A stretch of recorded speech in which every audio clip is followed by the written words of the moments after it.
Bienvenue pour ce sermon du vendredi. Nous allons lire Jacques au chapitre 1 et les versets 22 à 25 et je le prendrai dans la traduction dite français courant. Nous lisons.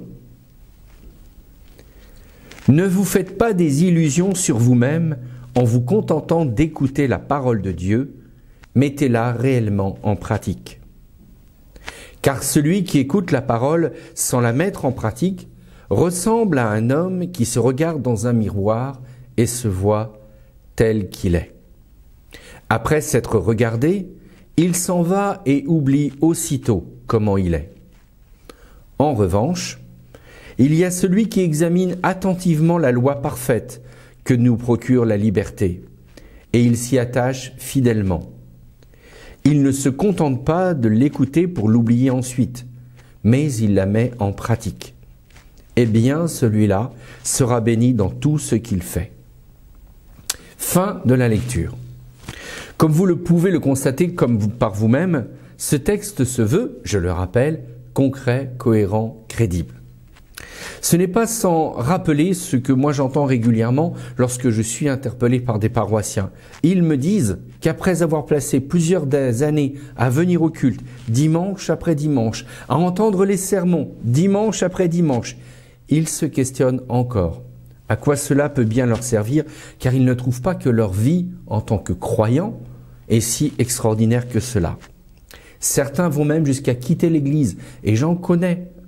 Et ils me disent souvent que lorsqu'ils y reviennent à l'église, au temple, pour des occasions particulières, ils se disent en sortant après avoir écouté le pasteur ou même le prêtre, s'ils sont dans la tradition catholique, ils disent « rien n'a changé ».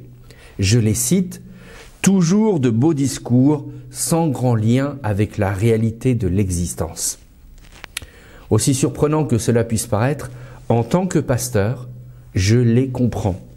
Car si l'on imagine qu'un enfant dès l'âge de 10 ans assiste au culte et que la fin de sa vie va être aux alentours de 90 ans, il va entendre pendant 80 ans des discours et des discours. J'ai même fait un petit calcul si cela vous intéresse. Sur 80 années, une personne pourra avoir entendu 4160 sermons, 4160 prédications, en dehors des occasions spéciales, en dehors des études bibliques, 4160 prédications. Est-ce que cette personne est devenue une belle personne, donnant envie à celles et ceux qu'il côtoie d'être à leur tour disciples de Jésus-Christ? Malheureusement, ce n'est pas le cas. Et constatons, et vous en conviendrez tout comme moi, que si c'était le cas, aujourd'hui nous aurions des églises et des temples qui seraient pleins. Mais ce n'est pas le cas, bien au contraire, nous assistons en France globalement à la désertification des lieux de culte, ce qui veut dire qu'on peut malheureusement constater que beaucoup de gens disent « eh bien c'est des beaux discours, mais ça n'a pas lien avec la réalité ». Alors d'où vient le problème? Là on peut se poser la question. Si je devais lire le texte de Jacques de façon fondamentaliste, je pourrais vous accuser, vous savez, en disant « c'est de votre faute, moi je me contente de vous expliquer, mais vous n'appliquez pas ». Non, non. Si je ne fais ça, alors dans ces cas-là, ça veut dire que c'est facile. Non, non. Là où j'ai tendance à être beaucoup plus nuancé, c'est que je crois, l'analyse que j'en fais, c'est que c'est pas que vous ne voulez pas, ou c'est pas que je ne veux pas, c'est pas que nous ne voulons pas mettre en pratique.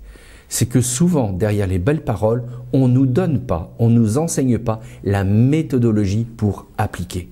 Alors on peut avoir de très belles discours, mais si on n'a pas la méthodologie pour appliquer, eh bien on est comme quelqu'un qui est errant.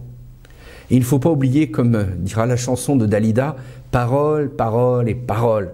Eh bien malheureusement, c'est aussi vrai parfois pour le discours chrétien. Lire la Bible, écouter des sermons, vivre une vie paroissiale, tout cela est excellent. Mais cela fait-il de nous des gens qui donnent envie aux autres de devenir chrétiens à leur tour, de devenir disciples de Christ? Là est le véritable enjeu. Alors selon Jacques, surtout cet épître, eh bien pour lui, c'est la mise en pratique de cette parole qui va donner envie aux gens de suivre le Christ que nous suivons personnellement. En un mot, c'est « montre-moi quelle est la réalité de ta foi », je pourrais la quantifier, je pourrais l'analyser. Et puis parle-moi de ce Dieu-là que tu suis, parce que je vois ta vie et je vois ce que tu vis. Alors, la question qui se vient, c'est par où commencer? Par quel bout prendre les choses? Et comment est-ce qu'on fait pour devenir réalisateur, réalisatrice de cette parole qui doit s'incarner dans le concret de l'existence? Je vais vous soumettre 3 pistes. À vous d'en trouver d'autres, mais pour ma part, je vais vous soumettre 3 pistes. Première piste que je vous propose. Mettre en pratique ce qui est demandé nécessite de connaître pratiquement la Bible. Je vais le répéter. Mettre en pratique ce qui est demandé nécessite de connaître pratiquement la Bible. Ici, je ne parle pas de la connaissance théologique de la Bible, même si c'est toujours passionnant de faire de la théologie, et je sais de quoi je vous parle. Non, là, je parle de connaître en pratique la Bible. Ça veut dire comprendre ce qui nous est demandé. Je vais vous prendre un exemple. L'épître de Pierre, au chapitre 5 et le verset 5 de la première épître, nous dit « Revêtez-vous d'humilité ». Voilà un exemple très concret. « Revêtez-vous d'humilité ». Dit comme ça, on peut faire toute une prose sur l'humilité. Mais là, il nous est demandé de nous revêtir d'humilité. Et l'humilité, c'est un terme qui est récurrent dans la Bible. Donc il nous faut comprendre ce que cela signifie pour pouvoir changer notre façon de penser et de nous comporter, pour enfin revêtir cette humilité qui nous est demandée d'acquérir. Là, il existe, à mon sens, de multiples outils qui soient chrétiens ou profanes. À nouveau, ce n'est pas toujours antinomique, ça va nous apporter des pistes sur comment travailler à l'humilité personnellement. Et à nouveau, ils ne sont pas antinomiques, ces outils-là, à condition de rester dans la règle d'or de la foi chrétienne. Aimer son prochain comme soi-même. Ce qui veut dire aussi ne pas se prendre la grosse tête. Comme le disait quelqu'un avec humour, je suis fier d'être humble. Donc là, c'est pas le but. Donc l'idée, c'est que, oui, le texte de Pierre va me dire, revêtez-vous d'humilité, ça c'est pratique. Je sais quoi mettre derrière. Et je vais utiliser suite à ça des outils chrétiens ou profanes qui ne sont pas antinomiques avec la Bible pour pouvoir moi-même travailler à réfléchir et à revêtir et à incarner cette humilité. Pas à jouer à la personne humble, mais vraiment transformer mon caractère, et donc je vais m'en donner les moyens. Mais pour ça, il faut connaître pratiquement la Bible, ce qu'elle nous demande. D'ailleurs, j'aime à penser et à réfléchir à ce réformateur John Wesley, qui date du XVIIIe siècle, qui a structuré le mouvement méthodiste dont je fais partie personnellement. Et donc Wesley avait cette idée dès le départ d'aider les gens à mettre en pratique la Bible, à comprendre. Alors il a créé ce que l'on appelle des classes. Et dans les classes, il y avait une volonté en petits groupes d'exprimer ce qui n'allait pas, de travailler ensemble et de travailler de progrès en progrès. Et ce faisant, les personnes donnaient envie à d'autres d'être chrétiens. Et on raconte dans l'histoire qu'il y avait un tel changement de comportement dans la vie de celles et ceux qui suivaient les gens que l'on appelle méthodistes, que ça a fait boule de neige et beaucoup de gens ont voulu comprendre quel est ce Dieu qui permettait autant de transformation. Mais il n'y avait pas de secret derrière cela. L'approche était toujours la même. Connaître pratiquement la Bible et ensuite se réunir ensemble pour voir comment appliquer ce qui est proposé et ensuite faire en sorte d'incarner ça dans le quotidien de la vie. Et ça, c'était très important. Deuxième piste. Mettre en pratique ce qui est demandé signifie que l'on veut demeurer un ou une disciple. Je répète, mettre en pratique ce qui est demandé signifie que l'on veut demeurer un ou une disciple. C'est très important de comprendre ça. D'ailleurs, Jésus dit en Luc 6,40, un texte qui pour moi est essentiel, « Le disciple n'est pas au-dessus de son maître, mais tout disciple bien formé fera comme son maître. » Et il y a tout un avantage pour vous comme pour moi que nous restions des disciples, que nous demeurions des disciples. Pourquoi? Parce que le disciple aura toujours le droit à l'erreur. Ça veut dire qu'on progresse aussi en faisant des erreurs. Mais à partir du moment où je vais me prendre pour un maître, je n'ai plus le droit à l'erreur.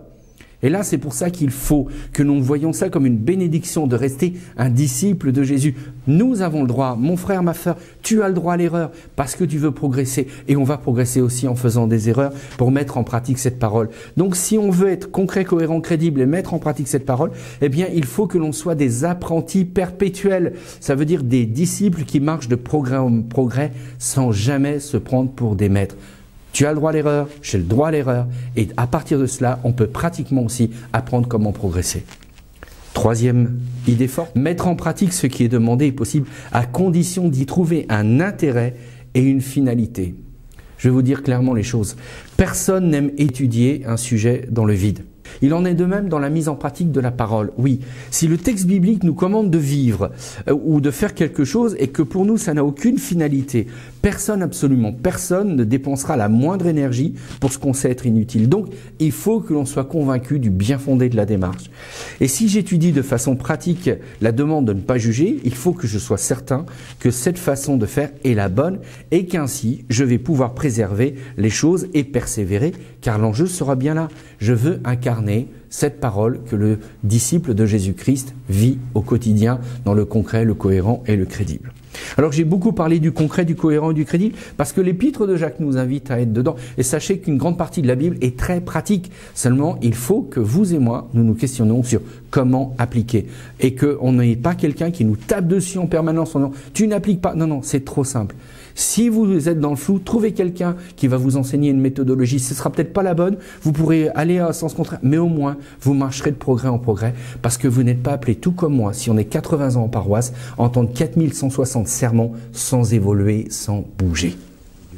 Alors comme je le dis à chaque fois, et c'est pas nouveau, analysez ce que j'ai dit, mettez-le en doute, faites-vous vos propres opinions, cherchez vos propres pistes, mais ne restez pas dans le flou et faites toujours en sorte que le bon sens humain rencontre l'intelligence de la foi. Que le Seigneur vous encourage lui-même. Amen.